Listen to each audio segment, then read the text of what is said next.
आज minority communities के प्रति अपनी संवेदना जता रहे हैं। सर, कुछ हफ्ते पहले देश में विभिन्न जगहों में लोगों ने ईद की शुभकामनाएं एक दूसरे को दी, और क्या आपको पता है कहां इनकी डबल इंजन की सरकार ने लोगों को रास्ते पे ईद का नमाज भी पढ़ने नहीं दिया। और ये बात करेंगे आप अल्पसंख्यकों के प्रति अपनी संवेदना जताते हैं।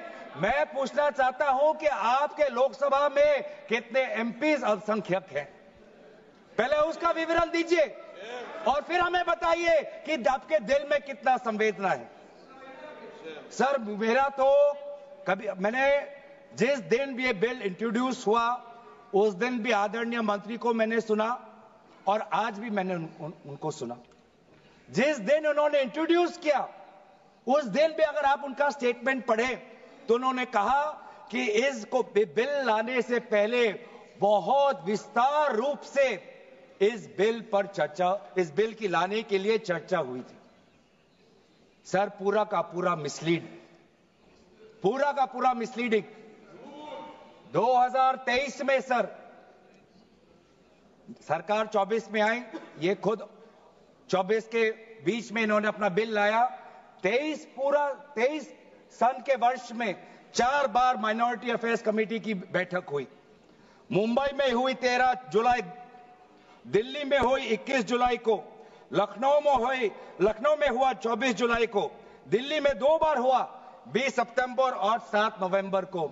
मैं आदरणीय सरकार से दरखास्त करूंगा कि इन 5 सरकारी जो मीटिंग हुई मिनिस्ट्री ऑफ माइनॉरिटी अफेयर्स का, उनका मिनट्स टेबल पे रखे। एक भी मीटिंग में नया वक्फ अमेंडमेंट बिल चाहिए उसका जिक्र भी नहीं हुआ था। जिक्र भी नहीं हुआ। इनके मिनट्स हमारे पास, हमने देखे। जितने भी बार ministry of minority affairs meeting हुई सब में वापसी पोर्टल को लेकर और विचार विमर्श हुआ था, लेकिन एक भी मीटिंग के माइन्यूट्स में एक भी स्टेटमेंट नहीं है कि हमें एक नया वक्फ अमेंडमेंट बिल चाहिए। तो मैं तो यही पूछना चाहता हूं कि अगर नवंबर 2023 तक मिनिस्ट्री ऑफ माइनॉरिटी अफेयर्स ने यह वाजे भी नहीं समझा कि नया एक बिल लाने की जरूरत है, मैं तो बस इतना ही पूछना चाहूंगा कि यह bill ministry of minority affairs ने बनाया या किसी और दूसरे विभाग ने बनाया? कहां से आया यह बिल? कहां से आया? सर, ये बात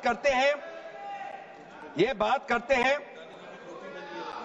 कि ये संविधान के पक्ष में है। किस प्रकार से ये संविधान के विरोध में है, सर, मैं बताना चाहूंगा।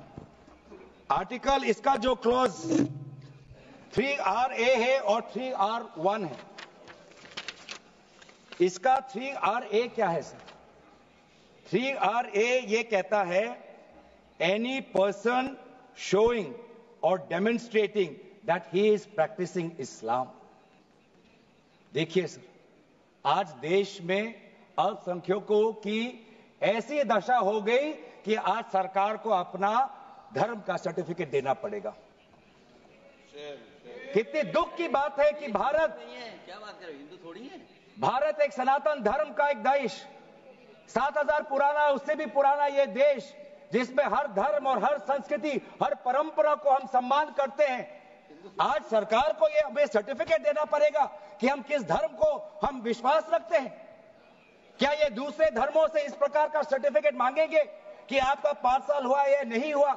ये सिर्फ इसी बिल में क्यों? ये संविधान के विरोध में नहीं है? ये आर्टिकल 26 के विरोध में नहीं है? सरकार क्यों धर्म के इस मामले में दखलंदाजी कर रही है कि आप इस धर्म का अविश्वास करते हो कि नहीं हो, उसका पहले मुझे सर्टिफिकेट दो? ये किस प्रकार का न्याय बना रहे हैं? ये किस प्रकार का कानून हम बना रहे हैं?